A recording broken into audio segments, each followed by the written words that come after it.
Ethos of Silence. A veteran podcast aims to amplify the voices of veterans, creating a safe space for authentic conversations about their experiences, challenges, and triumphs. We seek to break the stigma surrounding mental health and foster community support, resilience, and understanding. Through storytelling, expert insights, and candid discussions, we strive to inspire healing, promote awareness, and empower veterans on their journeys. Welcome. All right, Ethos of Silence, and we're live, and I'm back with Chuck, and he's telling me he wants to start this book series. What book you got, Chuck?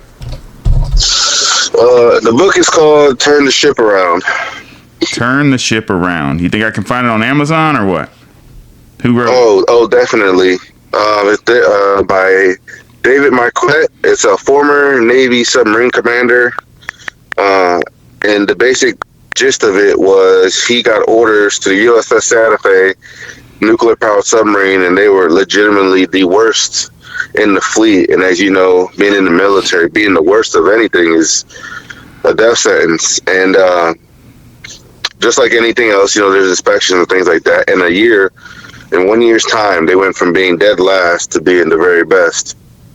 So it's basically him talking about how he empowered others, right?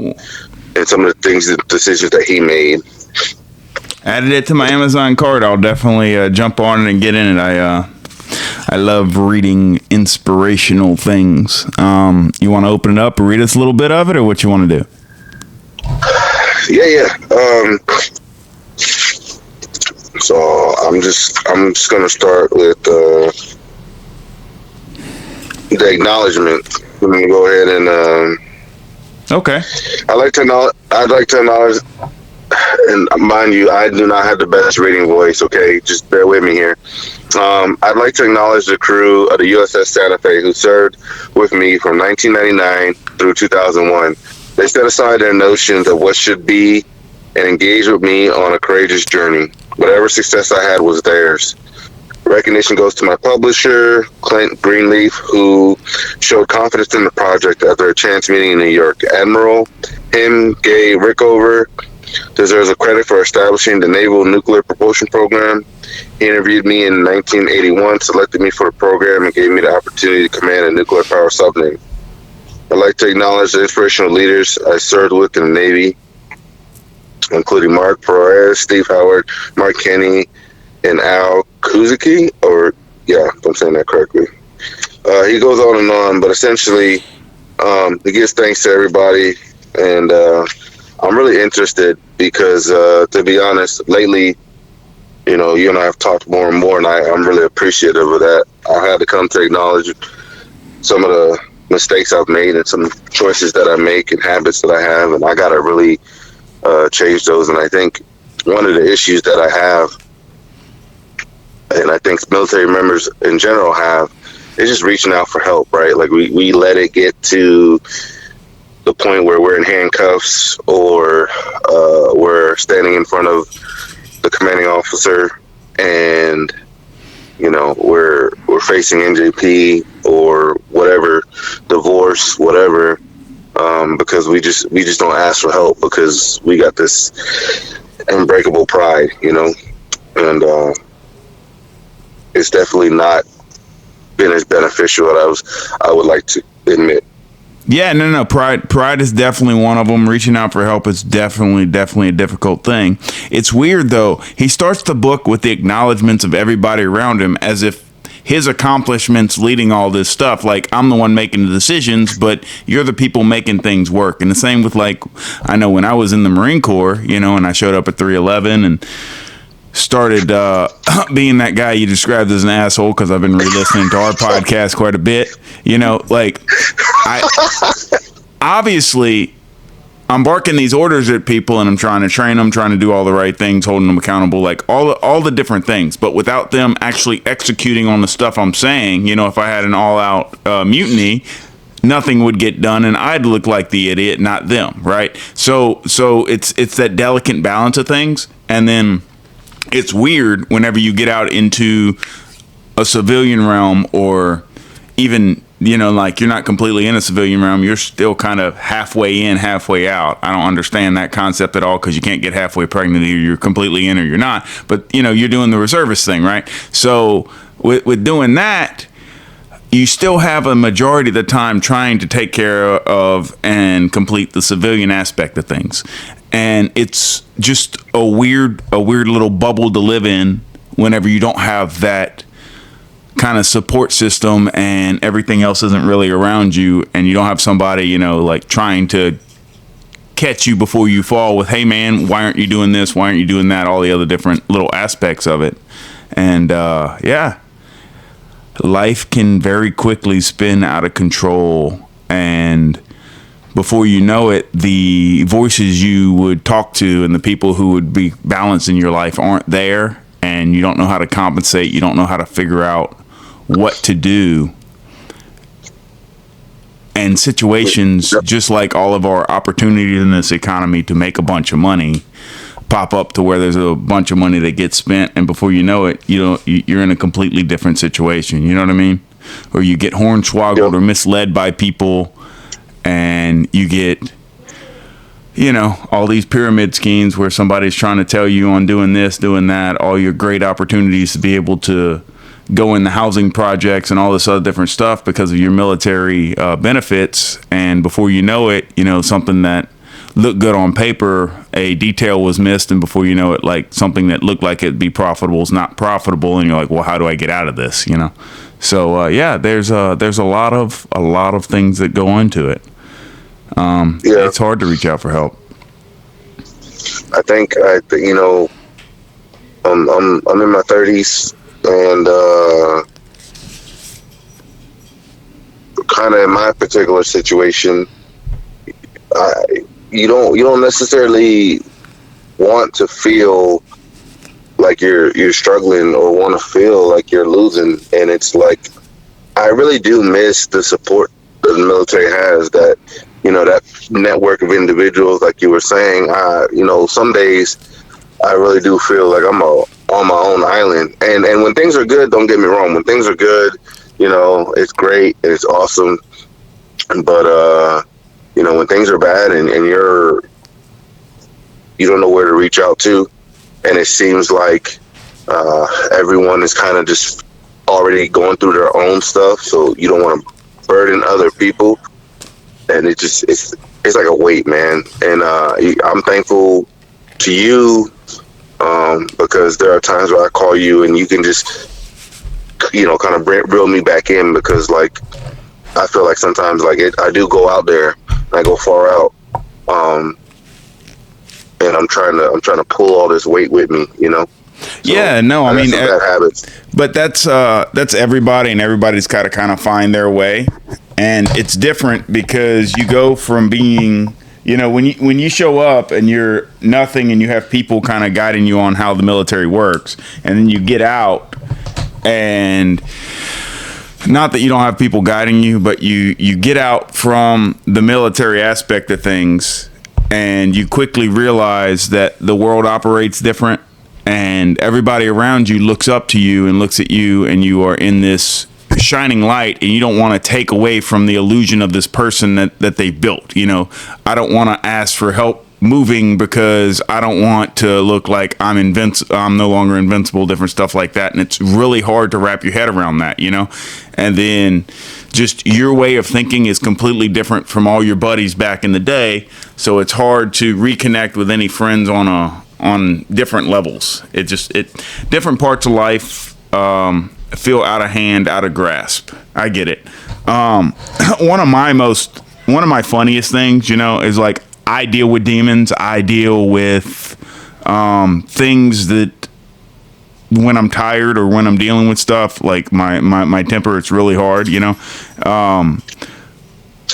So I love jumping into quotes, Okay. But it's more like with your temper, it's more like you reacting to somebody else reacting, and just your characters bouncing off of each other. But I mean, dude, it's cold right now. My body hurts, and I have a very, very short fuse for somebody doing something stupid that's got me standing outside where the wind's blowing and it's cold right now because it's cold.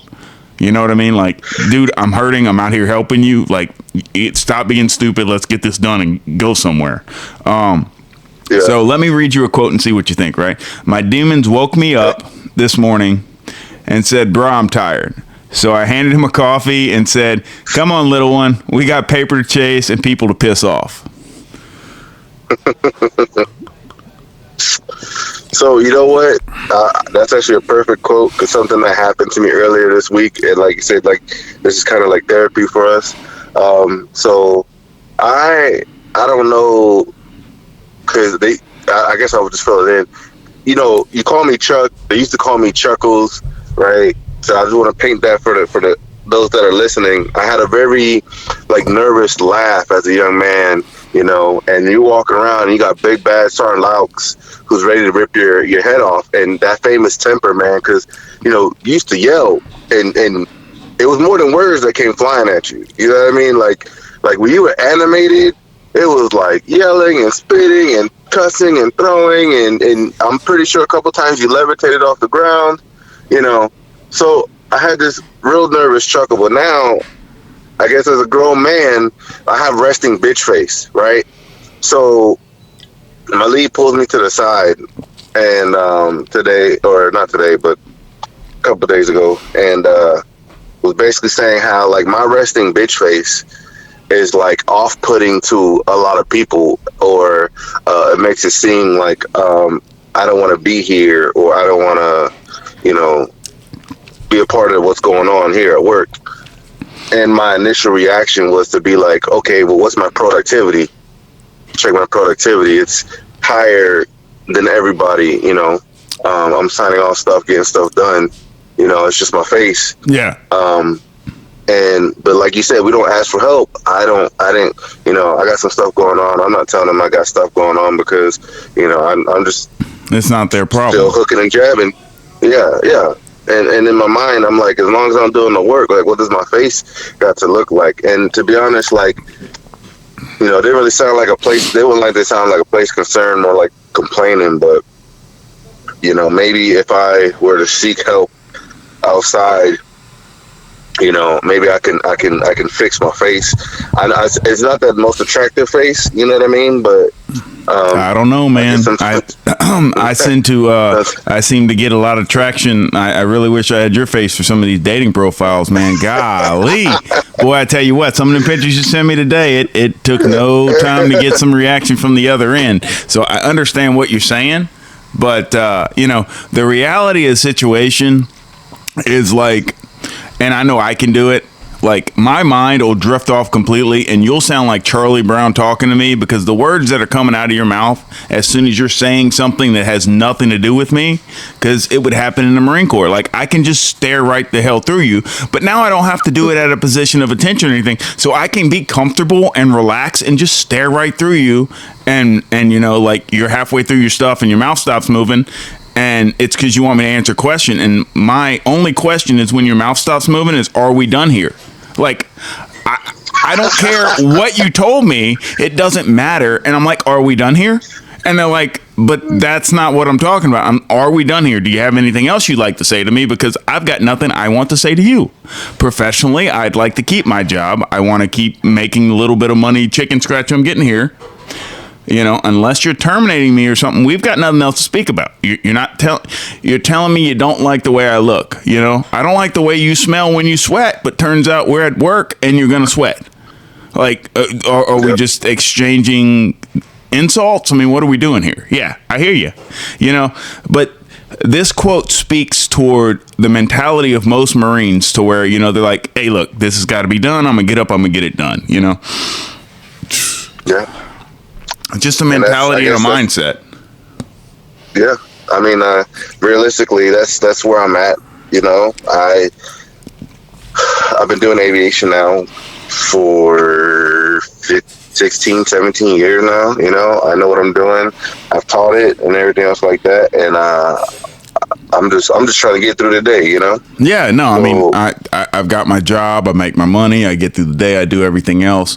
Now, there is a political aspect of people liking me, of talking to people to be able to progress in a company, because you've got to climb the political ladder. But and I get that, and I get that from the fact of, you know, like, hey, people get a bad representation of you or this, that, the other. But I mean, at the end of the day, the civilian world is so cutthroat to where somebody wants to step on you to get promoted and step on you and drag you down because it drags them up. And, you know, like the military was that way, but it wasn't that way. You know, like it was that way in some aspects, but not in the drag you down aspect. It's just like, I'm going to outshine you. I'm going to do more than what you're doing. I'm not going to drag you down, you know, and you had to watch your P's and Q's because you couldn't be the person to step out of line and have a reputation to do stuff. You know, like if I did not, like you said, hovertate, if I didn't walk on water, you know, like if I'm trying to yell at you about not shaving and I don't have a shave, it's going in one ear out the other, and I'm basically wasting the breath coming out of my lungs, you know. And at that point, there's a problem. But whenever you are emulating the path you want somebody to take, it means something whenever you're turning the ship around, you know, whenever you're talking to them and you're turning around what's going on. So you can build a crew and build a bunch of different people to just, you know, want to run through a wall to get whatever needs done. It's an amazing feeling to build up people like that. I think the biggest issue that I've had so far in the civilian world is like that invisible ladder, you know, like when you're in the military, you know, you know, E1 through E5, you know, it's here's how to do it. There's a point system, you know, you got to do your PFT, your CFT, read your MCIs, go to your school, you know, go to the school. Yeah. So the path is paved, the path is told, the path is all this other different stuff. And in the civilian world, the path isn't quite as paved. It's not quite as told. So, you know, people just invent stuff. I'm going to tell you a quote that I got written down right here that I really wish, like, I'm waiting for somebody to test me so I have the ability to say it. And this is what I really would have told somebody if they came up to me and was like, hey man, your work's out the roof. You just have a resting bitch face. Like people are scared. People are scared to approach you. Like, okay, well, that I refer to that as respect. What's the problem here? You know? And he's like, well, you know, it's just, it's really hard for us to put you in a position where people need to come and ask you stuff if you're hard to be approached. I said, well, you know, if they don't want to come and approach me and ask a question that needs to be done, then they don't need to ask the question. They just need to get back to work, you know? And he's like, well, you know, that's you being an asshole. I'm like, well, you know, you're more than welcome to test that assumption at your earliest convenience. Whenever somebody decides that they're going to call me an asshole, you know, like you're more than welcome to test that assumption at your earliest convenience. If you think that I have a resting bitch face and I'm the dickhead here, you're more than welcome to test it. I will definitely answer the call if you want to test that assumption at your earliest convenience, my friend. Man, you know what? I need that. I see. That's the type of confidence that happens when somebody literally testifies. You know what I mean? Like they have the confidence in what they're doing, their abilities, everything else, and it's like you're telling me this one little shiny object is what I'm missing. You know, like, you know, I don't get it. Like in the Marine Corps, I came across people who were incapable of doing certain things, so you would find certain things they could do to help speed everything along. If they were the person who always went to go get chow or always did this or whatever, were the, you know, you'd find the things they could do, even if they were just, you know, being your little errand person of running between different people and talking to them, and that's kind of where they fit in the best. You know what I mean? And you taught them very little things. If they, you know, you got them real good at doing everybody's safety training and but you know, you get them good at doing the little things that had to be done that would take away from the ability to do the bigger things. I'm glad, like, I say that in the civilian world you can replace people, but I look around my job and like it's really hard for them to replace people. Like really hard. You know, like I don't understand how some of these people even have their job, much less make more than I do to do what they do, you know, because their competency does not fit their description of what they're doing. But, you know, I think my issue is like you said, it's just a look on my face, man. It's the look on my face. I don't know what I need to do to fix that, but I guess when I see dumb shit, you know what I mean, and I'm just like, why are we doing this? Why are we doing this? So at the end of the day, you put up with X, Y, and Z because you're not a company man to be in the position to change X, Y, and Z. So you just put up with it. You go to work and you make your money, right? Yeah. But there's a line that we don't let people cross, and veterans are very good at drawing that line, in different things. And my problem is drawing that line in like a personal relationship. Like that's my problem. Like once I create a personal relationship with somebody, the worst feeling of a man is realizing you've accepted way more disrespect than you normally would just because you wanted something. Yeah. Just because you wanted something, just because I wanted this relationship to work, just because I wanted this marriage to work, just because I wanted this one thing, I accepted way more disrespect than I ever would have, and accepting that disrespect, it beats down on your character, beats down on your confidence, beats down on everything because you're trying to give up the world to make one thing happen whenever it's like that one thing is not meant to happen. You can move heaven and earth, and it never would have. I agree with you wholeheartedly. I also think when it comes to veterans, sometimes civilians or think that like, oh, because they're a veteran, you kind of we're like damaged in some sort of way, right? Like we're different or we're weird. I know a lot of veterans that they come to work, they want to do their job. They don't have time to sit at the water cooler and chit chat, and BS about whatever. Well, you do. And you need to slow down and you need to be that person because that's the way that the civilian world works. It's not based off of productivity. Because if it was based off of productivity, that's why a lot of veterans run their businesses very well because they show up and do something and knock it out and productive and they're 100% good at it. And there's no questions, there's no callbacks because there was no chance to rework on an aircraft that you just worked on that's going to take off and fly. Whenever I put my stamp of approval that thing was good, it was going to go do its mission and come back and there wasn't going to be any problems. Right? Yep. So, yeah. It all comes back to confidence. It really does with me. And what if, hear me out, what if you're so good, like they mistake your confidence for cockiness? There's very few things that I am great at. Fixing a plane is one of them. And I guess, like, sometimes, I don't know, it makes them feel like less than when they're trying to talk to me and I'm looking at them like, we're supposed to be equal, you know what I'm saying? We're getting paid the same. And sometimes you won't believe some of the things that I hear when people ask me, oh, can we do this? And I'm like, how are you here? Yeah. Yeah, no. On a professional level of that, yeah. I mean, it makes you want to pull them aside and say some shit like, before fucking with me, consider this. You call people to handle stuff.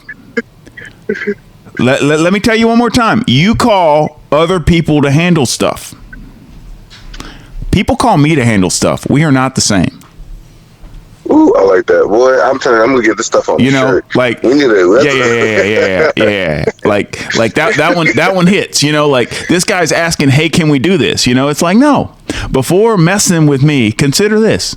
Consider you call other people to handle stuff. People call me to handle stuff. We are not the same. We might be paid the same, but whenever it comes down to knowledge or somebody asking something they actually care about, not what the score of the football game last night was, or, hey, dog, what did you mix with that whiskey last night? Because it was really good. Like, cool, you can handle that shit. When it comes to the important shit that we work on and we get paid for, like, they going to come to me. They not going to come to you. You going to come to me. You going to come to me too. So stop pretending like you don't. Stop pretending like y'all don't ask me about stuff all the time, telling me that I got a resting bitch face. Like, you ask me questions all the time. You constantly chase down the knowledge that it's in my skull. I constantly had Marines outside the Marine Corps. I've been out for 3 years. I got people calling me, asking me about knowledge on an aircraft. I'm like, hold on a second, dog. Let me put down this beer. And can you send me a snapshot of that real quick so I can look at it and kind of somewhat get in a mind for him to help you? Like, yeah, man, no problem. You know, send me a picture real quick. Oh, okay, yeah. Look, this. It's either this or this. You know, and they tell me what it's doing. I'm like, well, no, it can't be that way. It's got to be this way. It's this, or this. Well, based off what you're saying, it's probably this because it's what I thought it was and then what it is now. So odds are it's this one over here. But it might be that one over there. It's okay, sounds good. You know, and they text me back, I got it, thanks. Like, cool. Not a problem. But realize, you know, y'all are messing with me about arresting bitch face, but you still come to me about knowledge about shit. Like, you know, just yesterday, so-and-so was asking me this, and just yesterday, so-and-so was asking me this, and after this conversation, so-and-so is going to ask me this, and later when I walk away, you're going to ask me, hey, man, what pub was that? It's like, I've got the knowledge all you want. So why are you acting like that's a thing? Don't get me wrong. I might be in a headspace and I might be walking around and I've got shit going on up here that y'all don't have going on. Cool. I'm glad that you can notice that, hey, look, right now is not the time to ask him that. Cool. But if it's something considering work, I'll drop everything and answer that question real quick. That doesn't bother me. But don't insult me with a stupid question. Right? Hey, nothing, look. But you know what? In a lot of ways, that was really good because coming up, being your mentee and stuff like that, I think I asked you a stupid question once and you ripped my head off, and that made me like, before I ever asked you another question again, that made me like go back and double check. Yeah, exhausted all beats. But it makes you exhaust your own means of figuring stuff out. And in that, what happens? You reread what you're working on and you have a better knowledge of what your question is when you come to ask me, or you learn how to answer the question yourself, right?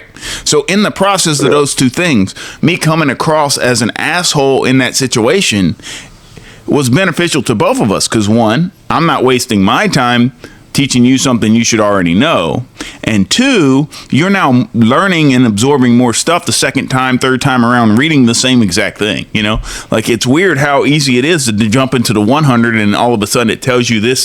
You're like, oh, cool. Well, it's amazing. I've got a wire called exactly what's not happening. Let me check and make sure that one's good. You know? Yeah. No, it definitely is, man. I guess, like I said, I've been out here since 2023. So I'm officially 3 years out, and I'm still adjusting. I'm still learning, trying to navigate this stuff, and yeah, it takes a lot some days to like not want to like just yell at somebody and be like, why are we doing the dumb things that we're doing? Well, so I got it. It takes a lot to do that. But once again, you know, if we jump into why I would yell at people and why I would do stuff, you know, like, is that somebody you're trying to groom to do anything? Or like, are you even in a position to want to groom that person? You're like, well, turns out I'm going to get some overtime because he's never going to fix that. Let me go work on what I've got to do today. You know, like, it's right. It's crazy.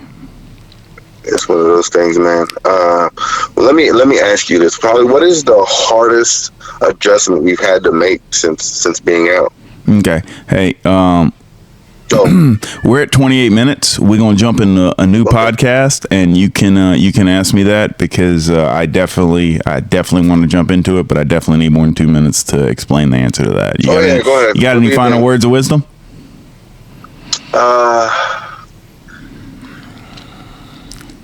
Don't respond with your first thought.